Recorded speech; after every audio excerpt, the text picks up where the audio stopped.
Good morning, everyone. It's not even 6 o'clock. I think it might be 6 o'clock. It's not even 7 o'clock, though. I can say that. And I had a recent comment to one of my YouTube videos asking how I sell pens, other than at pen shows. At a pen show, of course, I get to look at you straight in the eye, and you get to look at me. And we get to practice salesmanship and brinksmanship, or the art of the deal, or whatever it is we need to do. We can do face to face, and I can hopefully get you a pen that you like. If we're not at a pen show, I can't do that. We can't look at each other straight in the eyes, so we have to do this virtually. So with the help of the IKEA dollhouse furniture, yes, I have a IKEA dollhouse that I was planning to do something with, and maybe this is what it's going to end up being. We're going to show how we have to do this virtually instead. I'm happy to sell you a pen virtually, but I need to try to imitate as best I can the relationship that I would have with you if you were sitting across from me at a pen show. So here's how it works. Let's get rid of the stuff we don't need. We don't need to take a bath. We don't need to sit down. We're going to stand up. We don't need this. Here's what we need. We have our virtual table, and here's the virtual me, and here's the virtual you. I'll be yellow and you can be red. So we're going to stand across the table, and we're going to try to figure out virtually what you're going to like best of the pens that I have for sale. So the information I need to know from you and you is I need to know a number of things. One is what sort of pen you want, and where you live. You know, if you live outside of the United States, we have to deal with international postage, which adds another $25 or more to the cost of a pen, which I try to do everything I can. I try to do everything I can to make you spend as little money as possible. I'm not saying that you're a cheapskate, but I want to sell you a pen that you're going to be happy with, even with the quote flaws that it might have. The pens I sell are not perfect. They did not arrive to me hermetically sealed. They were used by previous owners. They might have teeth marks, they might have a dent, they might have a missing clip, they might be slightly faded. All of these things can make the pen less costly, which most of you appreciate. I sell pens from the nib, the point up. So actually more from the breather hole, the point to the breather hole. That's how I sell a pen. It's what the pen does, the pen nib does on the page. And okay, so we can start there. We can also add another thing. We could say, well, do you have a budget? Do you want to spend $100 or do you want to spend $50? All of these things will determine which of the 100 pens I have that I'm going to show you. I know that asking a buyer how much money they have is sort of rude. It's like asking women how old they are, or maybe even men how old they are. These days, we're an equal opportunity offendable person. But if you only have $50 to spend, that's going to, cut a certain amount of stock off the table. And I don't want to waste your time trying to describe something or show you something that you can't or don't want to afford. I do that with my art as well. If someone wants to hire me to design a monogram, oftentimes it's a monogram for a tattoo, and they're used to getting monograms for tattoos for free. They just go to the tattoo shop and they point to the naked lady and the anchor and they say, okay, I want that one. And the tattoo artist will copy it without charging for the design. But if I have to use my little brain to come up with a design, it's going to cost $100 or more, $1,000. Who knows how much it's going to cost without really knowing in advance what you think the monogram will look like. So anyway, price is a factor. I'll say, how much money do you have to spend? I'll also ask you questions such as, are you left-handed? That's going to left, can spell that correctly. And if you are left-handed, do you draw or write this way or this way? And that will determine, that'll knock a bunch of pens off the list. I'll also ask you if you plan on drawing with the pen or writing with the pen. And then you also have to, you have to tell me other things. I have a client that requires that the section be 1 centimeter in diameter. Now, I've had a few clients or customers that have these restrictions or these, well, in her case, it was a restriction. She physically could not grip a pen that was thinner than that. And that was an important factor. Almost all of the pens I have for sale are thinner than 1 centimeter in diameter. This is too thin. This is way too thin.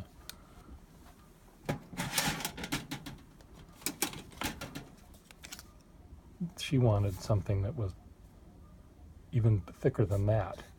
She also didn't like if there was a large difference between the threaded part and the stepped down part of the section, which there is in this pen. Most pens don't have that, but her fingertips were very sensitive, I guess, and her requirements really changed the pens that I could show her. So anyway, I'll be asking you a number of questions, and these will help me find the right pen for you. I might also ask you to send me a sample of your handwriting or a picture of how you hold the pen. I recently sold a pen to a guy who draws, and he holds the pen way back here like this. He also holds the pen. He draws more uphill than I hold the pen like this and draw down. He holds the pen like this and goes up. And that, the way he held the pen was completely off the wall from my experience with most people that draw. And that really made me think, okay, I have to give him a pen, first of all, that's long. He could not function. He could maybe, but no, this wouldn't work for him because it's too short. This would be fine if he held the pen like that, but he holds the pen like this, and it would require him to really hold the pen differently, use a lot more muscles to just keep the pen in your hand. So that is helpful. So send me a picture of your handwriting, send me a picture of how you hold a pen, write a line and hold your, just stop and take a picture. Don't put the pen down and take a picture and hold the pen, because then it's not going to be natural. You just sort of need to really show me how you hold the pen. Other factors are paper. When people come to me and they want to buy a pen, I'll say, bring the paper that you most like to write on or draw on, because that will help me know what kind of pen they use. So any information that you can give me, I don't need to know your zodiacal sign. I don't need to know, necessarily how you voted at the last election, though I think the people that voted one way in the last election might not know how to actually write with a pen, so some of the people, so I'm not worried about that. But I don't need to know some personal things, but I do need to know anything that you can tell me will help me find what I think is going to be right for you. Another thing you can do is take the pen that you have that is most like the pen you want and write with it. And you can say, if you want a flexible nib, for example, you just say, here's the most flexible nib I have. What can you get me that's better than that? Or this is the finest nib I have. What can you get me that's finer? I have a stub nib that writes like this. I want one that's bigger, or I want one that's exactly the same, but I want it to be flexible. You tell me, and I will do the best I can to select 5 or 6 pens, sometimes maybe only 1 or 2, depending on how many things you throw at me. And then I will probably make a video like I'm making here, where I'll have the 4 or 5 pens, or the 3 pens, or whatever the number that I have, and I will write out samples showing you what the pen looks like and what flaws it has, if any. Yes, this pen has some dents in it. I'd point that out. This one has teeth marks. This one has a slight difference between the taper and the thing.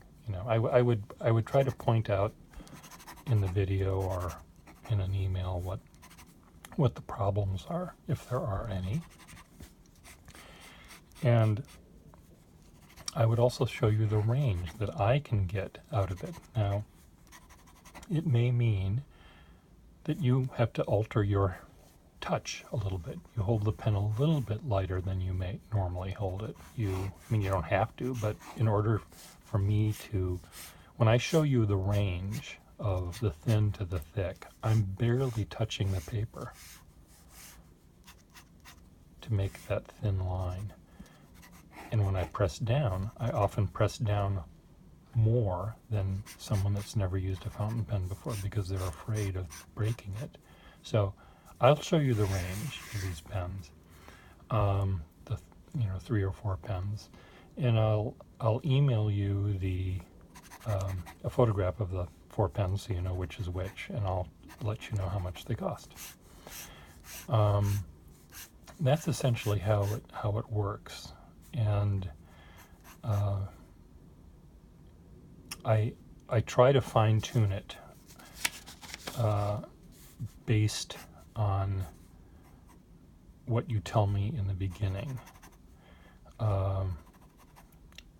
So try to tell me everything in the beginning. If you say price is no object, and then I show you a bunch of pens, and then you tell me that you really only wanted to spend $40,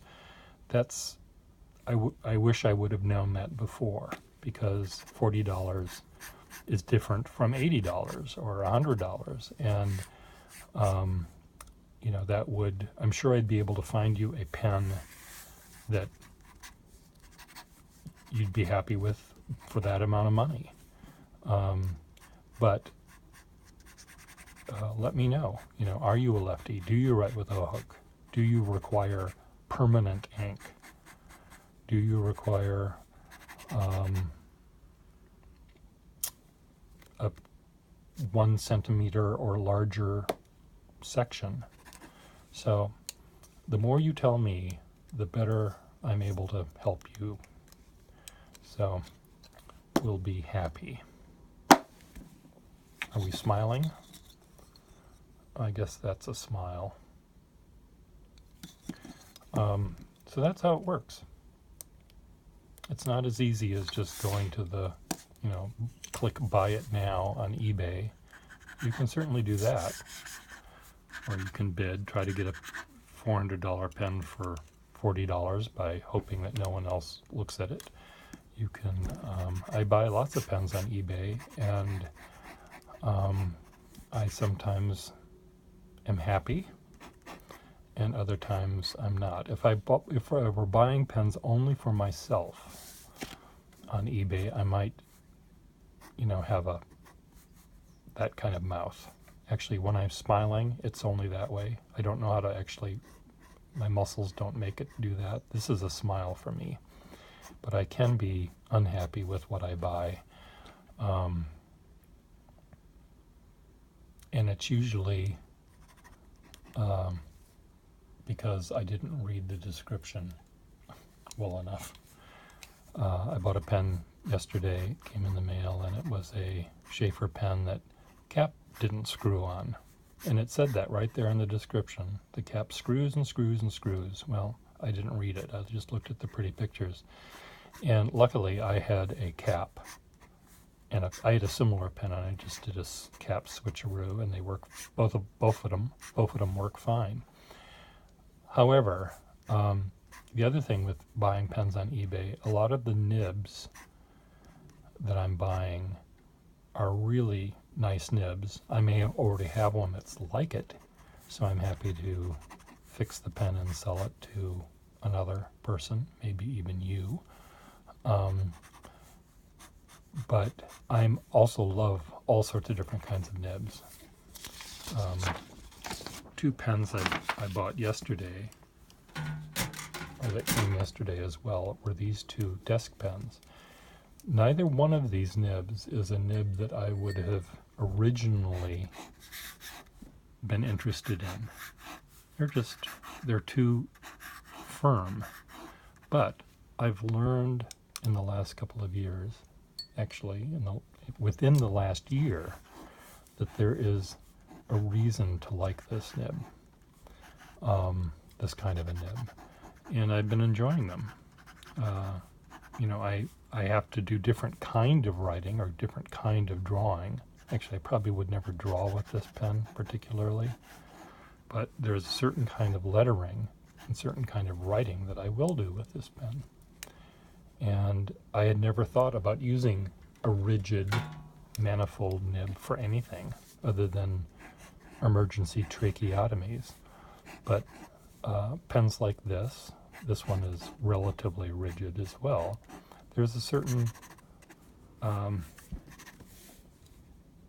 appreciation I have for them now that I didn't have a year ago. So my tastes are always changing. And so if the nib isn't damaged, I'm happy with almost any nib. And as many of you know, I'm happy with pens that are really in sort of rough shape. That doesn't bother me, especially if I can get them inexpensively. I don't like spending money any more than you do. But when they have a nice nib and I get them cheap, I'm very happy. If they have a really nice nib and I get them expensively, I'm happy. If I pay a lot of money for a broken pen, I'm not happy. But I look at the description and it says, one description said, all nibs have issues. I didn't read that, but had I read it, I might not have bid on the pens as high as I did. The issues were, in fact, could have been better described. All pens are missing iridium. I understand what that means. Issues.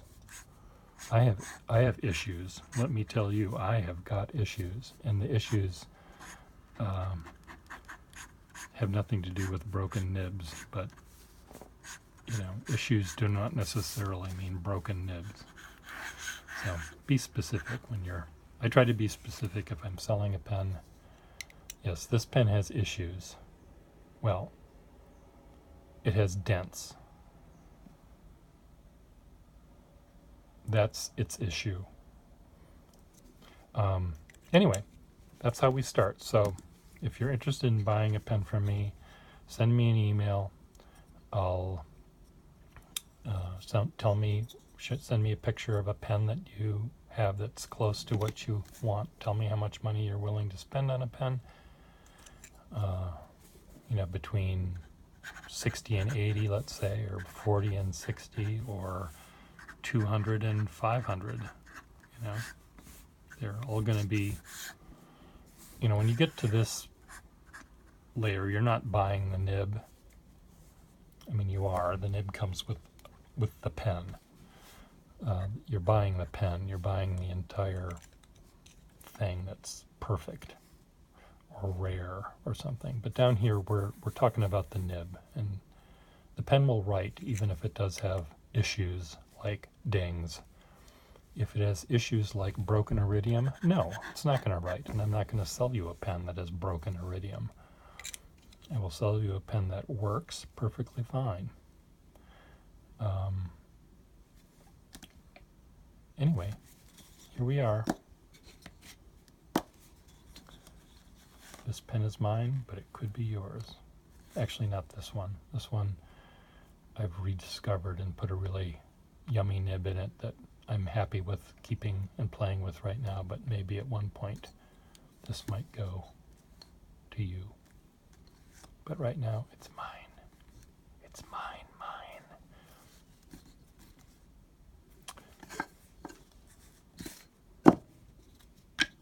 Time for a nap.